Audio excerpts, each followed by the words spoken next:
Troy Weaver has set up the Detroit Pistons up big time for spending money in the 2024 offseason. Now, this offseason, Troy had roughly $30 million to spend, in which he used on trades for expiring deals, bringing in guys like Joe Harris, Monte Morris, and also paying for Isaiah Stewart as his big-time spending. Pistons are set to have at least $50 million to spend next offseason with players on the books or contracts on the books of Isaiah Stewart, as previously mentioned, with $15 million next season. Cade Cunningham at $13.9 million. Marvin Bagley III at $12.5 million.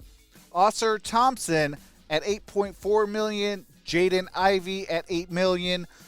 Jalen Duren at $4.5 million. Marcus Sasser at $2.6 million. And Bojan Bogdanovic, $2 million guaranteed of his $19 million. Now, on the books, but not on the team, Dwayne Dedman, who is making $2.9 million, was waived and stretched in 2022. Now, the Pistons have cap holds on Killian Hayes, James Wiseman, Monte Morris, and Alec Burks, so that could play a factor in their $50 million to spend. Now, my thoughts on it is Troy Weaver has listened to what Brad Holmes have done. What do I mean by that? Well, Brad Holmes has, short one-year deals, prove-it deals, 2 years max, early outs, things of that nature where, hey, if I need to shake up the roster, I got money to do that. That's exactly the brand that Troy Weaver is now bringing into the Detroit Pistons. Hey, let me go get these expiring deals.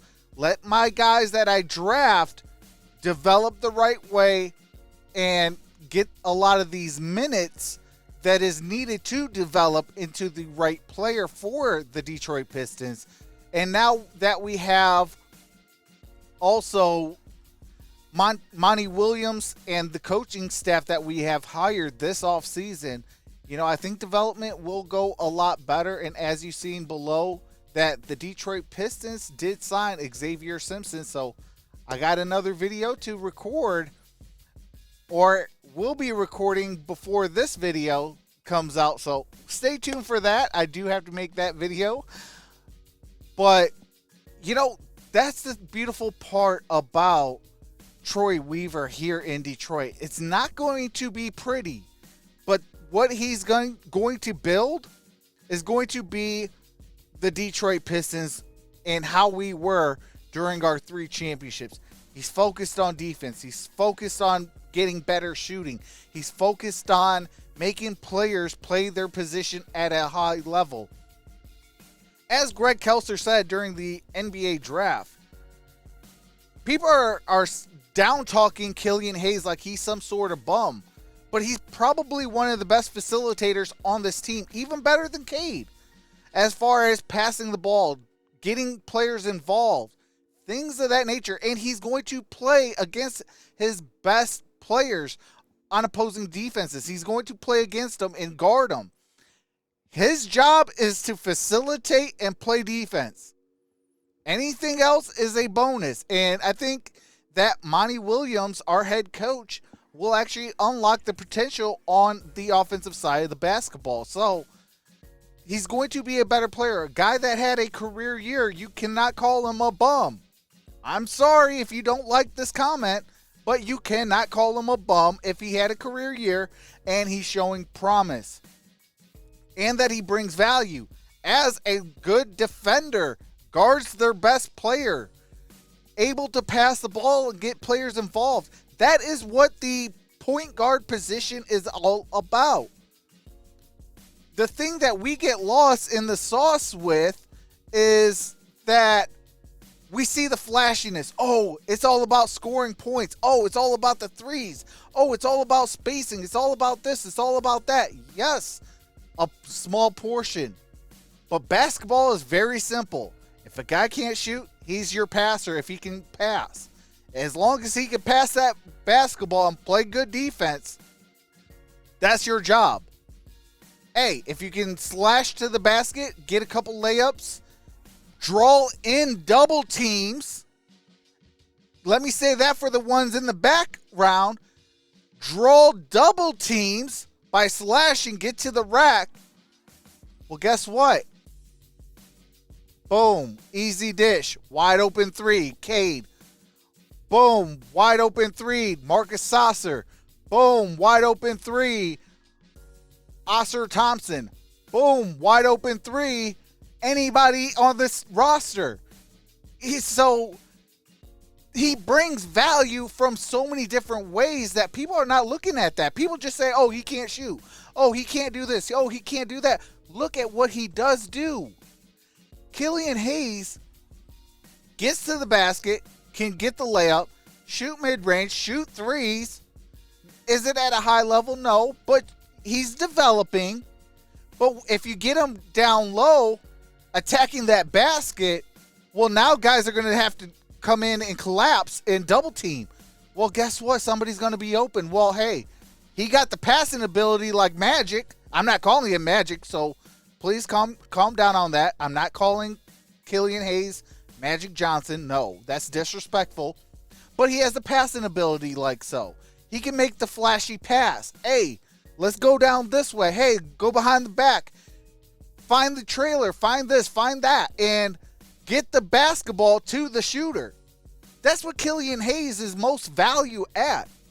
So people that think that Killian Hayes is just some sort of bum or some sort of bust, if he would have been drafted 14th overall, do you think call him a bum? No. But because he's a 7th overall pick, you pick him apart.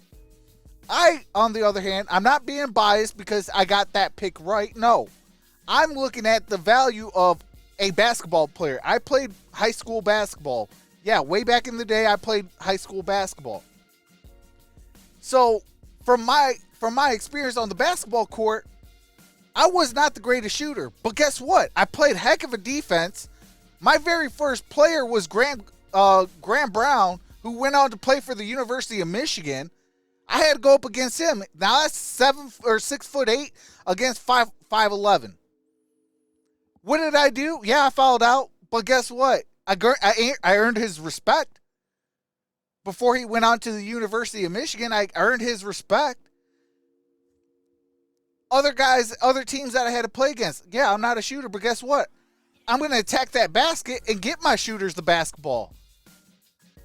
And give them a wide open shot. Give them a chance. Or I'm going to set picks. Or I'm going to get back on defense. I love the dirty work. You know, that's why my favorite teams were the Bad Boys and the Going to Work Pistons. More so the Pistons because I actually really remember those.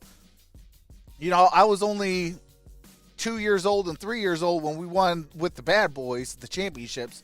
So, you know, I digress. But, you know, it's those little things that you got to understand with Killian Hayes. So, Killian, I feel, is going to get a contract extension. I say right around the $12.5 million. So, you know, I figure, yeah, he's going to earn a little bit more than what he's making now. Nothing significant. But $12.5 million, okay, that's solid for a bench player. Same amount as what Marvin Bagley III is making. And, you know, you got James Wiseman, who probably will get a little contract extension, possibly. And then you got Monte Morris and Alec Burks, who, you know, we have their cap holds on. You know, if we decline them, if we restructure them or whatever, that also eat in the $50 million. But with that being said, if you got some value in this video, give it a thumbs up. And y'all already know what to do. We are trying to grow this community. We are trying to get to 300. Can we get there with the help of you? Truly appreciate you all. And with that being said, I will see you in the next video. Go Pistons! Yes, sir! Peace. Hey, Troy Weaver is a mad genius behind the Pistons. Yes, sir.